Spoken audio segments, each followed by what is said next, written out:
നമസ്കാരം, ആയുർദർശന്റെ പുതിയ വീഡിയോയിലേക്ക് സ്വാഗതം. ഇന്ന് നമ്മളുടെ അടുത്ത് പ്രീത എന്ന് പറയുന്ന ഒരു പേഷ്യൻ്റ് ആണുള്ളത്. ഇവിടെ തിരുവള്ളൂർ തറോപ്പയിൽ ഭാഗത്തു നിന്നാണ് നമ്മളുടെ അടുത്ത് വരുന്നത്. അപ്പോൾ വരുന്ന സമയത്ത് ഡിസ്ക് സംബന്ധമായിട്ടുള്ള ബുദ്ധിമുട്ടായിരുന്നു ഉണ്ടായിരുന്നത്. MRI ചെയ്തു, എക്സ്റേ ഒക്കെ എടുത്തു. അപ്പോൾ ഡിസ്ക് നല്ല പ്രയാസം ഉണ്ടായിരുന്നു നടുവിൻ്റെ ഭാഗത്ത് L4 L5 ഏരിയയിൽ.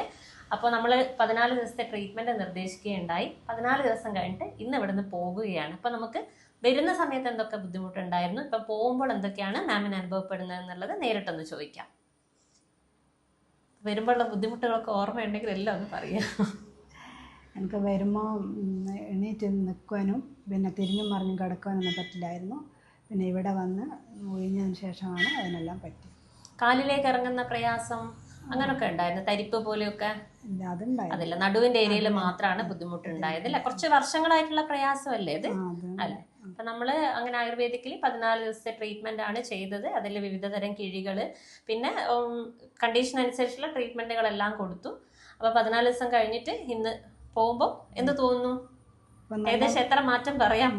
95% മാറിയിട്ടുണ്ട്. ഓക്കെ, അപ്പൊ ഇവിടെ വരാനുണ്ടായ ഒരു കാരണം കൂടി ഉണ്ടല്ലോ, അതും കൂടി ഒന്ന് പറഞ്ഞോളൂ. എൻ്റെ ഏട്ടൻ്റെ ഭാര്യയും ഏട്ടൻ്റെ മോളും ഇവിടുന്ന് ചികിത്സ നടത്തിയിരുന്നു. അങ്ങനെ അവർക്ക് നല്ല ഭേദമുണ്ടെന്ന് പറഞ്ഞതാണ് ഞാനും ഇവിടെ എത്തിയത്. ഏട്ടൻ്റെ ഭാര്യ എന്ന് പറഞ്ഞ ആള് ഇവിടെ വന്നത് 2-3 വർഷങ്ങൾക്ക് മുന്നെയാണ്. അപ്പോൾ വെരിക്കോസിന്റെ ബുദ്ധിമുട്ടായിട്ടാണ് വന്നിട്ടുണ്ടായിരുന്നത്. ഇവിടുന്ന് പൂർണ്ണമായി മാറി. അതിനുശേഷം അവരുടെ മകള് വന്നു, സന്ധിവാതം കേസായിരുന്നു. അപ്പം അതും ഇവിടുന്ന് ക്ലിയർ ചെയ്തിട്ടാണ് പോയത്. അപ്പം ആ ഒരു ധൈര്യത്തിലാണ് മാം ഇവിടെ വന്നത്. അപ്പം അത് ഏകദേശം വന്നതുകൊണ്ട് റിസൾട്ട് കിട്ടിയല്ലോ, വന്നത് നഷ്ടമായും തോന്നിയില്ലല്ലോ. അപ്പോൾ 14 ദിവസത്തെ റെസ്റ്റ് പീരീഡും കൂടി കംപ്ലീറ്റ് ചെയ്യാനുണ്ട്. അപ്പം അത് പറഞ്ഞ പോലെ തന്നെ അതും കൂടി ഒന്ന് ശ്രദ്ധിക്കുക. എന്ത് ഉണ്ടെങ്കിലും നമ്മളെ കോണ്ടാക്ട് ചെയ്യുക. അപ്പം ഇപ്പോൾ കിട്ടിയ റിസൾട്ട് അതേപോലെ തന്നെ കിട്ടട്ടെ, അതും കൂടെ നമ്മുടെ ഭാഗത്തുനിന്ന്.